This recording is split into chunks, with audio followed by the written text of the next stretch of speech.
On Mount Olympus, home of the gods, Zeus and Hera were having a very heated conversation about one of their forest sprites or fairies.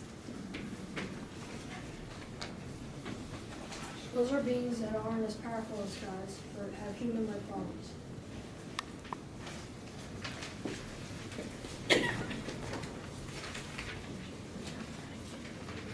I just can't stand it anymore. Something's got to be done. Well, have you tried to talk to her about it? Talk to her, that's the whole problem. She can't even get a word in edgewise when she's around. She doesn't even give me a chance to talk to herself. Would you like me to have a word with? It won't work. I've tried everything. I'm afraid that I'm going to lose my temper, and you know what that means. Now, I know what you're thinking. Don't even think about using one of my thunderbolts. You've got to settle this peacefully. You've got to negotiate with her. They were talking about Echo, one of Zeus's sprites that was supposed to serve him. Indeed, Echo was a good servant, but she had one problem. She couldn't stop talking. Listen, did you hear when he was turned into a tree? Well, the water spirits told me about it. And do you know the babbling brook?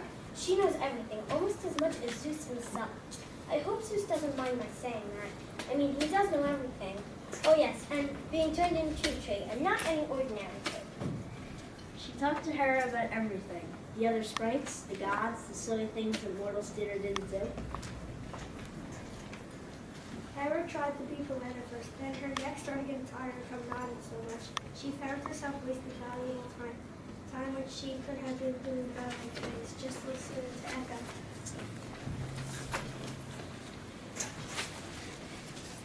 Hera tried talking to Echo.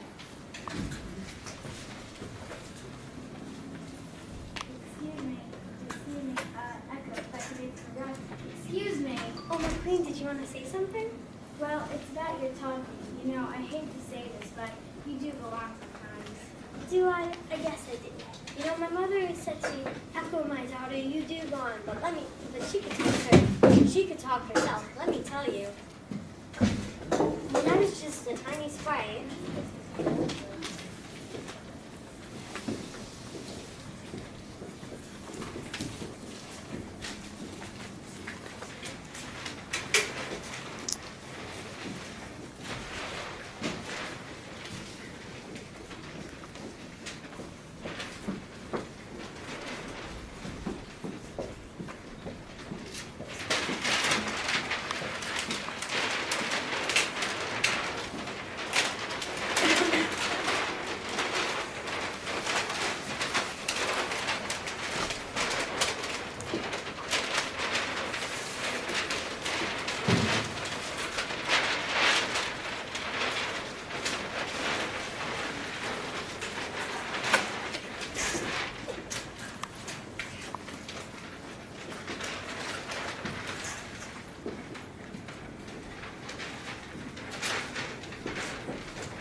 You better not be lazing around. Has anybody seen him? I've seen him. I was afraid of that. Echo had seen her boss. In fact, he was resting and wanted to be alone. So she kept chatting away with her to give time for Zeus to hide. He was here just a minute ago. Everyone needs to take a break now and then, even if Zeus is supposed to be on duty all times. Why? Just tell me where. I had a cousin who was so serious it made himself sick. Let me tell you. No, I can't take it. Silence. But Queen, I didn't know. I've got to put a stop to your babbling. Hera raised her hand and made this decree. From now on, your tireless tongue will rest, for all of us, even you. This will be the best. For words you have never had a lack, but now you only have the power to speak back. Speak back. That's my role as decree, so you understand. Understand. For the rest of time, Echo had only the power to repeat the last few words others said, and that she was bound to do.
She was so upset.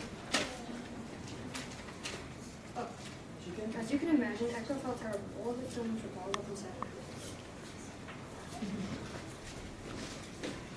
Now it was so peaceful and quiet. Quiet.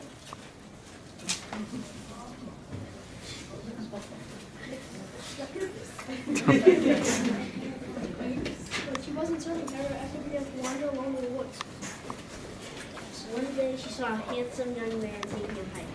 Her Echo's mood lifted immediately. This young man happened to be Narcissus. He was out looking for someone who could bring up his service.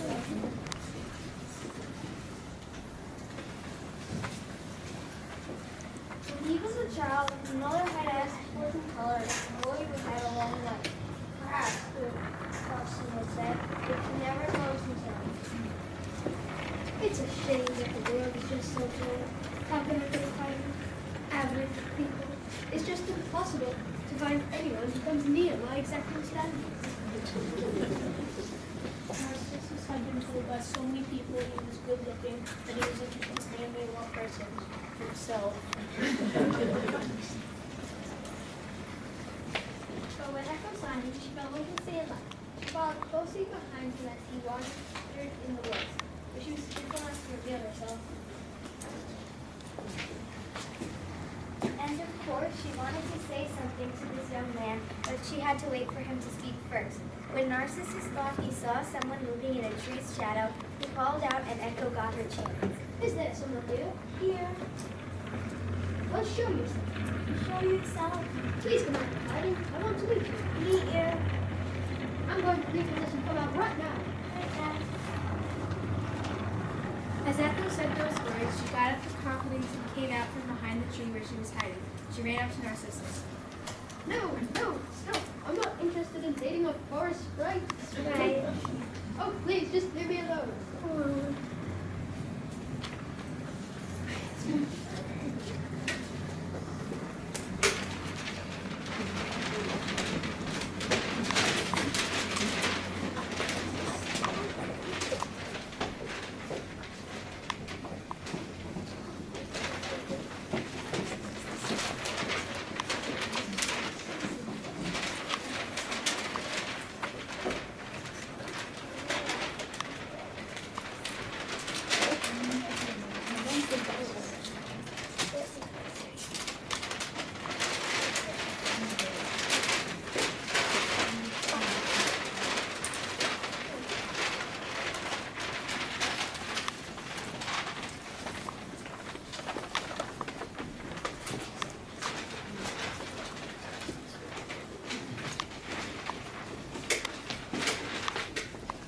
Narcissus ran away and left Echo all alone.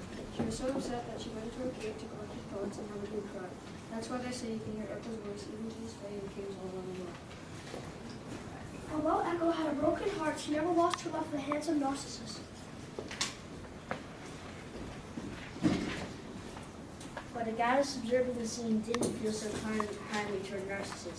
It was Nemesis, the goddess who paid back in forms of justice. She's the world famous Assailant's horse. It's about time that Narcissus had a taste of his own medicine. I'll see to it that he falls in love with someone who will always be outside of his reach. Well, after they continued to search for someone worse to be his friend, but he found it to be a very hard search. It's tired being perfect and looking for the perfect companion. I've got the rest to take a good look. A young man sat down by a beautiful pool, a beautiful clear blue pool to take a drink.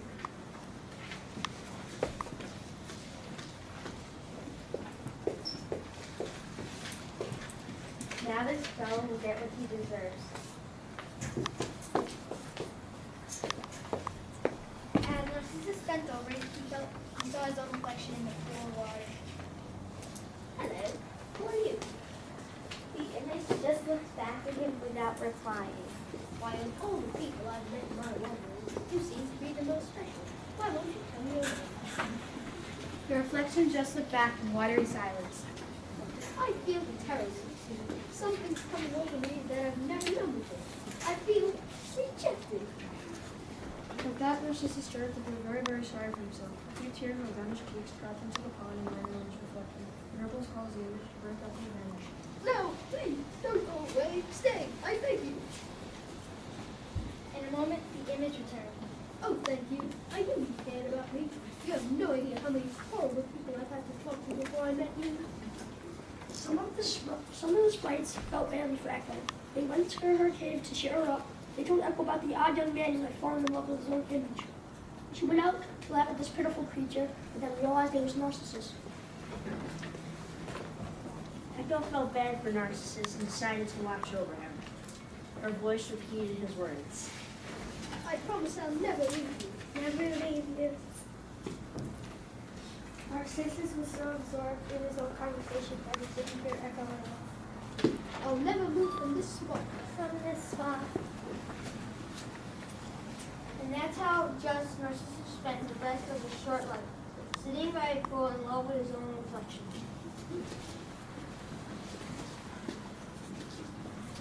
In the spot where the young man spent his last days, there grew a beautiful flower in the springtime, and that now bears his name, the narcissus. And Echo, listen hard, and you may be able to hear her talking if someone speaks loudly enough.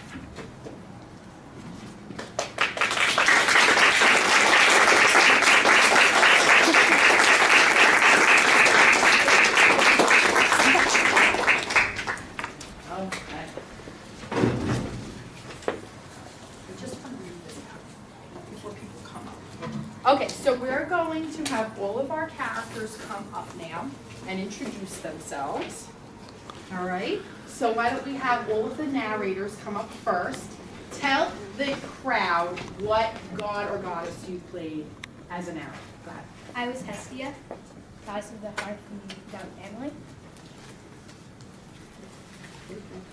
I was Apollo, the god of summoning music.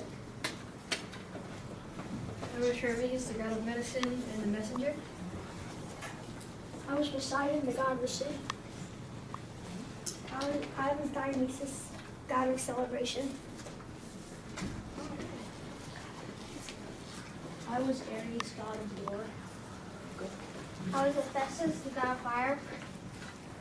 I was Athena, goddess of wisdom. I was Demeter, and my two signs are torch and wheat. Okay. All right, we're going to ask the narrators to make their way along the side there. Let's have our other characters come up. And then we have some other very special people that we have to thank. Okay. All the other characters, come on up. Okay. And you can tell everyone who you are. I was Nemesis, the god of payback. I was Narcissus, the handsome young man. I was Zeus, king of the gods. I am Hera, the goddess of gods. I was Echo, a forest sprite. Thank you. Okay. My friends in the back, come on up, please. We have a very special crew of students that wanted to run the scenery.